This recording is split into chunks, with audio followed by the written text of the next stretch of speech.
Hey guys, so I want to just do a little video here. I do have my brand new Galaxy S4 active, and I'm gonna compare it here a little bit with Android 4.2.2 versus Apple's iPhone 5 here. My white iPhone having the latest iOS 7 beta 2, which has a bunch of new features that I've been going over in other videos. So to start off here, if you're new to this video, this is a new Galaxy S4 smartphone called the Galaxy S4 Active. What is different with this one compared to Galaxy S4, you might ask? Well, the first thing is that the camera is only coming with an 8 megapixel, or it's an 8 megapixel camera. Let's see here, it's a little bit dirty. So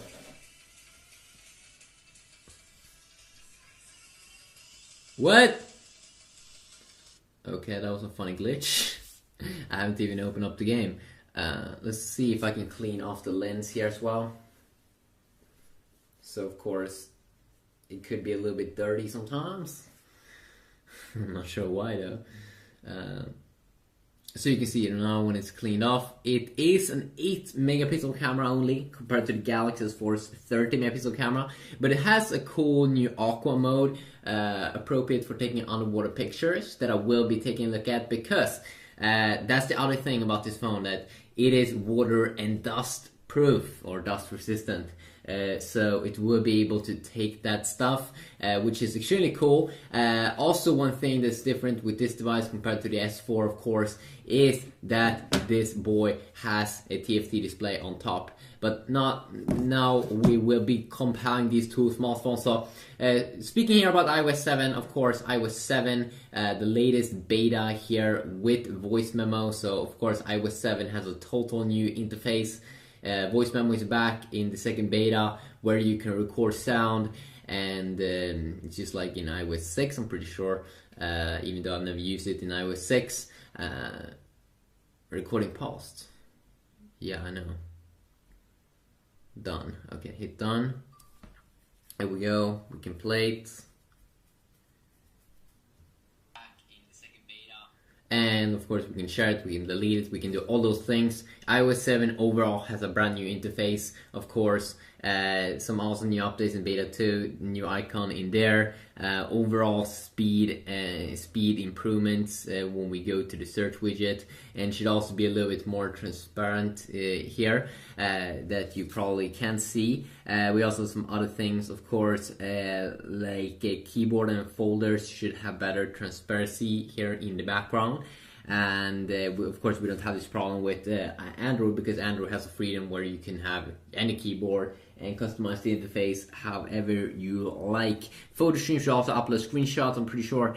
iCloud is back with Find My iPhone, and I'm pretty sure that wasn't available in the first update. So when you go down here, I'll call Find My iPhone feature in iCloud. So iCloud, of course, can back up all of your data, which is pretty useful and awesome. But Find My iPhone, probably the best feature if you lose your iPhone if you are drunk. And then of course there's also a bunch of other revamped reminders app, new button in weather, new clock icon, and also group. When you talk in iMessage, like group talk, you now see avatars. Not like the movie Avatar though, but it's pretty cool. So if you take a look at these phones, of course, they are a little bit different here in terms both, of course, updated to the latest operating system. Both are high-end smartphones. Thing here with Active, of course, is that we can have widgets just as on the S4. It's basically the same kind of widgets that we can have. Samsung's own widget here. You have a cool widget here, like an S Memo widget, even though you don't get, of course, an S Pen with this device. You can also see that it's a little bit more protected here on the front side, because, of course, this will be a phone that you can be a little bit nasty with. But it has Gorilla Glass 2 versus S4 that has Gorilla Glass 3, which I find pretty weird why they didn't put on better protection there, because this should be a little bit more of a proof, secure phone. What's also pretty cool about this phone is that it has opening here for the headphone jack, but it's still waterproof from my understanding. And also, of course, you can take off the back also, and insert another battery, or you probably shouldn't do that, but you can replace the battery and also insert an SD card on the back. And I like this kind of rubber feel compared to the S4. I think it looks a little bit more badass. It's also a little bit thicker, of course. So the first thing here, of course, is that you can have widgets here on the Galaxy S4 Active. I think it makes the phone feel pretty cool, that you can customize the interface more. It's a little bit more cool. There could be widgets with things going on the screen, which is pretty nice, where Apple still use widgets.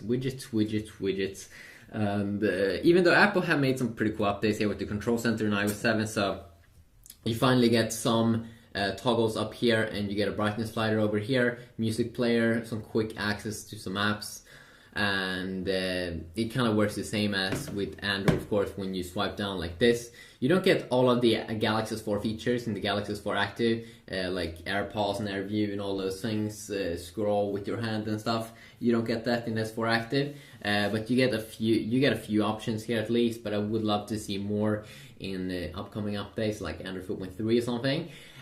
So that could be worth mentioning. And also you can see here when you go down on the iPhone, they have a focus here on the calendar, and when you go from the bottom, you do get this little control center. Here they focus on the calendar and also an all section with everything that's going on and stuff that you have missed. A very cool background here that you can see through, where here it's a little over here it's a little bit more boring. And also if we go into the settings area, it looks a little bit boring here compared to Apple's. For some reason, look at these buttons. I find the UI look a little bit outdated here, but definitely, like when you're on the home screens, they look updated and everything, cool apps and cool widgets. But when we compare it to Apple's a little bit more clean interface, I would say that definitely that Samsung could work a little bit more on that, just making those menus look a little bit more cool, maybe have a transparent background that Apple, same as Apple have made with their phone. If you take a look here also at the lock screen, you can see that here we can have lock screen widgets on the Galaxy S4 Active, so you can quickly launch the camera or other things. You can also have like 4 or 5 apps that you can quickly go to. But if you do have the iPhone 5, you do have quick access to the camera, which is good, but you don't get any more options over there than they used to have. Yeah, you can also access the control center, or control center, I think it's been called that, down here. On the lock screen, you can also disable that if you don't want that, and then you just quickly unlock the device like this. Of course, I would love to go over all of the apps in one single video here, but this is a quick, more of a UI look video. If you want a more like comparison in terms of browser, Samsung has their own browser over here, the internet browser, and then Safari, of course, or Apple has their own Safari browser. Definitely I can take a look at that and make more in-depth videos about that, but definitely probably one of the biggest feature or difference here is that widgets. I would love to see that on an iPhone. So also if we hold in here, check out the multitasking area. It's kind of the same here on both. Apple made some very nice updates compared to earlier version of iOS, that instead of just having those small little apps down here to close, that it was in iOS 6. They made a little bit more focus here in the middle, and you can swipe to remove apps, and you can also do a quick preview of the app, which is pretty nice, not just the logo. So it's the same as Android has been having now for some time. One cool thing here definitely with Android is that first I get a shortcut here to seeing some other stuff like downloaded apps, RAM, and clear default, which looks a little bit different, I'm pretty sure, compared to other phones. Also, what I did notice with the Galaxy S4 Active is that it seems to have a lot more storage than the Galaxy S4, which is pretty nice, just coming from the stock over there. Also, another cool feature here in the multitasking area is that with one tap here, you can close all of the current open up apps, which is extremely nice to have a feature like that, and definitely a useful little feature. and of course both here are 8 megapixel cameras, and I might be taking a look at that in another video if you are interested in that, and also benchmarking browser and gaming, you know, just comparing it against Apple's latest iOS. You do have, of course, live wallpapers on both, and the funny thing is that it seems like Apple is like almost copying Android or something here. It's pretty funny. I don't care that much, but if we go back, just go back here.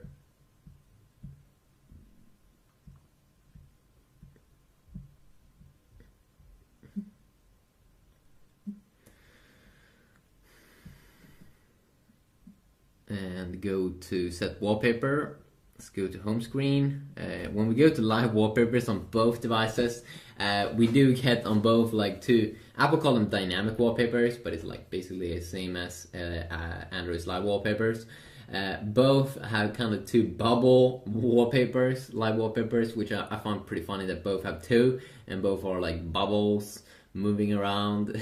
I don't really get that thing. I think that the Galaxy Nexus from last year was the first one with that, but I can't tell if it would show. And of course, it's very, very easy to customize your Android device more here with more live wallpapers, backgrounds and everything. Just very, very easy from the Play Store to just pick that up if you would like. And of course, you also have your normal static wallpapers that may not be that interesting. Let's go home screen. So Apple call them stills. There we go. You can see we do have some new wallpapers here in the iOS 7 beta 2. Just a few new up there at the top. In the S4 Active compared to the Galaxy S4, we do have this blue one over here, and also I think this one is new. This one could also be new. This one I think I've seen before, and that one I've also seen before in Samsung's update. Of course, also you do get voice assistant. Apple has some of their own apps. So tell me if you want to see a specific app. Of course, with Android we do have first Google Now. So what is 2 plus 2? The answer is 4. So you can use either Google Now or Samsung's own assistant called S Voice, which is pretty cool, but it's not as good as Siri from my experience, especially not in terms of speed. What is 2 plus 2? Checking. The answer is 4. Oh, that's so awesome. So Siri is really, really quick here. You can see also very, very nice transparency here. They're using Wolfram Alpha to get data. If you do use Samsung's own S Voice, you can kind of do the same thing, set the alarm, ask time. You can basically ask them anything.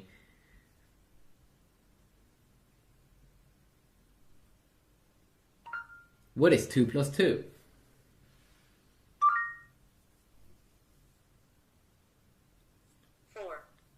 So a little bit slowish here, and it's also using Wolfram Alpha here, but you have to click on a button called More, and then you get it a little bit too big here. But you get the information, and you can definitely experiment with it a lot more. But overall, I would say Siri looks a little bit more clean in terms of its UI. Also, it seems to be responding quicker. But definitely on Android, you should probably just use Google Now. Extremely good speeds and stuff. Quickly a video here. And as I said, please tell me if you want to see any specific thing in a video comparing these two devices, the browser, music, gaming, or anything. Let me know. GPS, who knows what you want to see. But this is a quick little UI look here. Hopefully you enjoy.